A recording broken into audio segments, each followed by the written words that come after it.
o Alerta Geral. Bate-papo político com os jornalistas Luzenor de Oliveira e Beto Almeida. A Câmara Federal aprovou nesta quinta-feira, em 2 turnos, a proposta de emenda à Constituição PEC, conhecida como PEC da Anistia, que beneficia os partidos que cometeram irregularidades e fraudes nas eleições de 2018, 2020 e 2022, no lançamento de candidaturas de mulheres e negros. Quem chega com as primeiras informações é o repórter Carlos Alberto. A Câmara Federal aprovou nesta quinta-feira a proposta de emenda à Constituição, a PEC, que anistia políticos e partidos que cometeram fraudes com recursos do fundo eleitoral nos últimos 5 anos. Ou seja, não haverá punição para quem ignorou a lei e fraudou as cotas de candidaturas e negros nas últimas eleições. Conhecido como texto da impunidade, a PEC beneficia todos os partidos independentes de linha ideológica e atraiu o apoio de 344 deputados federais, 36 além do número mínimo para ser aprovada na Câmara. Antes de ser promulgado, o texto precisa receber no Senado, em 2 turnos, 49 votos. De acordo com a PEC, os partidos políticos vão estar livres de pagar multas ou terem o fundo partidário e eleitoral suspenso devido à prestação de contas realizadas antes da promulgação da emenda. A estimativa feita em 2023 por Organização de Transparência Eleitoral apontava que, caso fossem consideradas apenas as contas pendentes de julgamento, o valor poderia chegar a 23 bilhões de reais. A proposta de emenda à Constituição estabelece ainda um prazo de até 15 anos para o pagamento de multas eleitorais, de 5 anos para obrigações previdenciárias e, segundo entidades ligadas à transparência partidária, objetiva anular todas as sanções de natureza tributária aplicadas aos partidos políticos. Segundo ainda as mesmas entidades, seriam mais de 232 mil prestações de contas atingidas, envolvendo fundações e institutos ligados aos partidos. A PEC da Anistia cria também um programa de recuperação fiscal, Refis, para que os partidos possam regularizar os débitos. Com informações dos bastidores políticos, Carlos Alberto. Vamos conversar, jornalista Beto Almeida, sobre esse assunto de forma mais genérica e depois trazer para o estado do Ceará qual a repercussão e o desdobramento dessa proposta de emenda à Constituição aprovada, como bem disse o Carlos Alberto, na Câmara Federal e a caminho do Senado. Um grupo de 38 organizações da sociedade civil manifestou extrema preocupação com a proposta de emenda à Constituição da anistia, aprovada nesta quinta-feira na Câmara dos Deputados. De acordo com esse grupo de entidades, a aprovação do texto seria uma inaceitável irresponsabilidade do Congresso Nacional. As entidades, por meio de nota, dizem que a proposição visa garantir uma anistia ampla e irrestrita para todas as irregularidades e condenações de partidos políticos e campanhas eleitorais. Ameaça a candidatura de mulheres e pessoas negras, a integridade dos partidos políticos e a Justiça Federal e, entre outras coisas, viabiliza as legendas a usarem dinheiro até do Caixa 2 para pagar dívidas. A atual redação da PEC perdoa as punições impostas a partidos que cometeram infrações eleitorais, como o descumprimento de cotas para mulheres e pessoas negras. O novo texto, jornalista Beto Almeida, aprovado pela Câmara dos Deputados, será apreciado agora pelos senadores. A proposta de emenda à Constituição, a PEC da anistia, jornalista Beto Almeida, agrada a todos os setores políticos e partidários. Nessa votação na Câmara Federal, seriam necessários 308 votos para esse texto ser aprovado. Foram mais de 330 votos nos 2 turnos. E apenas as bancadas do PSOL e do Novo se opuseram a essa anistia, a essa impunidade. Fica aí, jornalista Beto Almeida, a interpretação sobre essa contribuição, entre aspas, que os parlamentares acabam de dar para quem sofreu, quem cometeu infrações, quem cometeu irregularidades, ser estimulado ou estimulada a permanecer com as mesmas práticas, ou seja, a PEC da anistia é um passo atrás, é um retrocesso no que a sociedade espera sobre moralização, mais moralidade, mais transparência, mais seriedade com o emprego do dinheiro público, tanto na administração pública como nas campanhas eleitorais. Que herança que o Congresso Nacional está deixando ao final deste primeiro semestre de 2024. Jornalista Beto Almeida, bom dia. Beto Almeida. A análise política com credibilidade e isenção.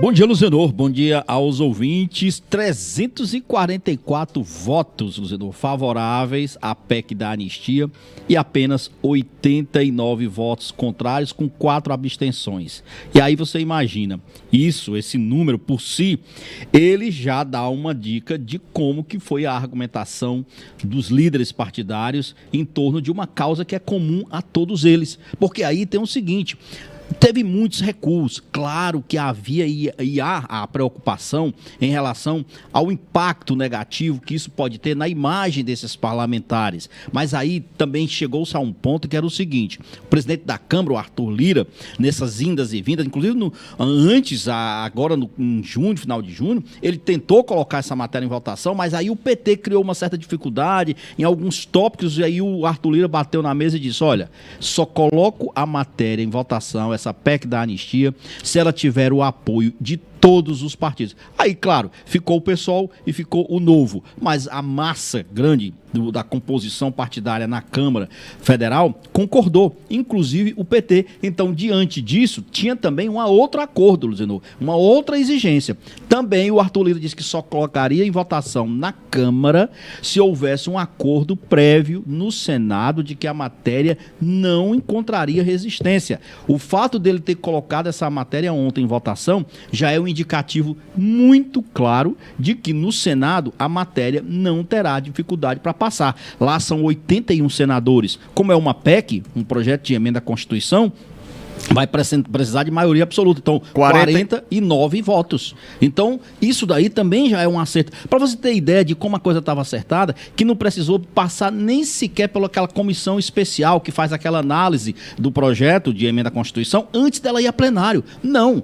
Quando foi costurado o acordo, foi direto para o plenário. E mais, como se trata de uma só PEC... uma observação, jornalista Beto Almeida, essa PEC já tinha passado pela comissão especial criada no âmbito da Câmara Federal. Mas ela precisava votar. Tudo bem. Ela precisava ser votada. Beto, de forma concreta, para os aí, ouvintes detalhe, internautas... como se trata de uma PEC, projeto de emenda à Constituição, passando pelas duas casas, ela não precisa de sanção presidencial. Ela já entra emenda à em vigor. Constituição, Exatamente. Emenda à Constituição não é sancionada, é promulgada pelo presidente do Congresso Nacional, no caso do Rodrigo Pacheco. E detalhe, antes de você começar, só para a gente dizer o seguinte: essas medidas já valem para as eleições municipais de 2024. Mas muito mais do que valer para as eleições de 2024, Beto, elas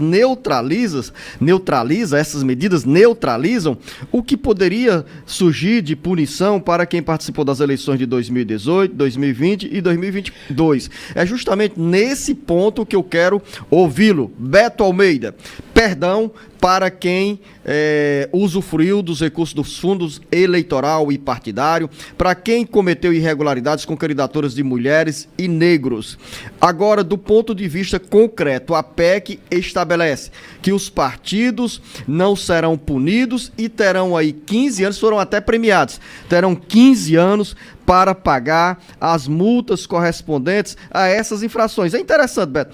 O crime deixa de ser, o crime não vai deixar de existir, mas do ponto de vista financeiro, a punição fica instituída. Mas com um presente, essas multas serão pagas, essas dívidas serão pagas em 15 anos, por meio de um refis. Exatamente, não é um refis, você disse bem, é uma anistia financeira aos partidos que hoje têm multas para pagar. Mas olha aí, o que isso significa realmente? Só para você ter ideia, a análise feita por aquela transparência partidária mostra que o seguinte: somente em contas pendentes de julgamentos que não foram julgadas ainda, tá?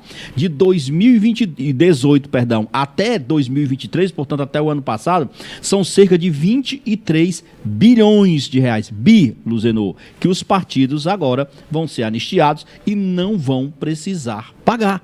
Se não existe crime financeiro, se não existe crime reconhecido nessa votação da PEC, significa dizer, Beto Almeida, quem teria ou quem foi beneficiado com eventuais irregularidades ou fraudes na cota de gênero, na cota de candidaturas femininas e de negros, poderá também se livrar de qualquer punição, trazendo de forma direta para o estado do Ceará. A interpretação com a aprovação dessa PEC da anistia é que, por exemplo, os deputados estaduais e deputadas estaduais do PL que perderam o mandato por decisão do Tribunal Regional Eleitoral do Ceará, em função da apresentação pelo PL de candidaturas de mulheres consideradas candidaturas laranjas, essa cassação poderá ser revertida, embora hoje os deputados estaduais e deputadas estaduais do PL tenham recorrido ao Tribunal Superior Eleitoral para derrubar a decisão do TRE. As deputadas estaduais Marta Gonçalves e Silvana, doutora Silvana, os deputados estaduais Carmelo Neto e Pastor Alcides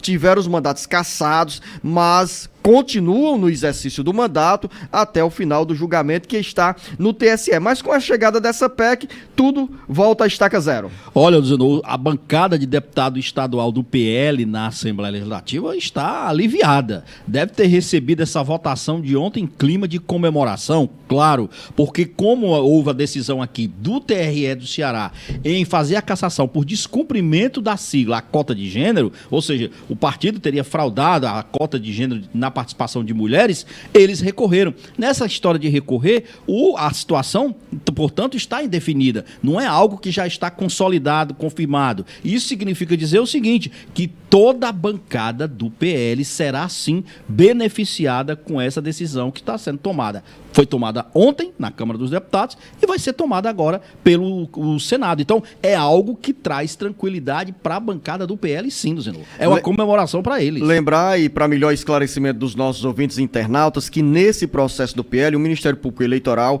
apurou e, de acordo com as investigações, o PL teria apresentado candidaturas de mulheres apenas para cumprir a exigência da legislação que impunha a cada partido, ou que impõe a cada partido, a apresentação de pelo menos 30% das vagas à Assembleia Legislativa, à Câmara Municipal, à Câmara Federal, com candidaturas femininas, ou seja, das vagas que os partidos têm direito a apresentar em termos de disputa ao Legislativo, 30% das vagas devem ser obrigatoriamente preenchidas por mulheres. E o Ministério Público Eleitoral entendeu, neste caso de 2022, que o PL apresentou candidaturas de mulheres fictícias, apenas para cumprir essa exigência. Exatamente. Está claro, Beto? Está claro, Zé Noé. Foi exatamente essa situação e é exatamente essa preocupação que agora deixa de existir para o PL e para a sua bancada de deputados estadual. Para além disso, Luciano, as entidades aí que foram contra a votação e que estão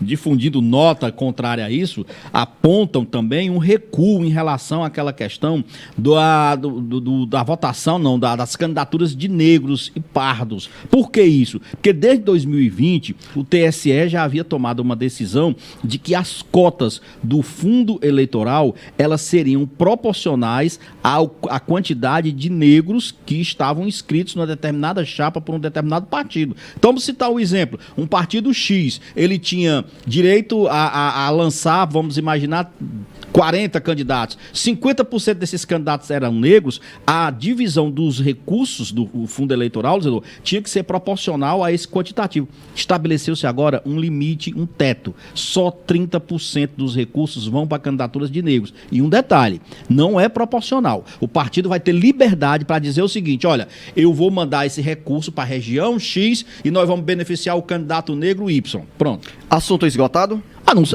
Assunto esgotado.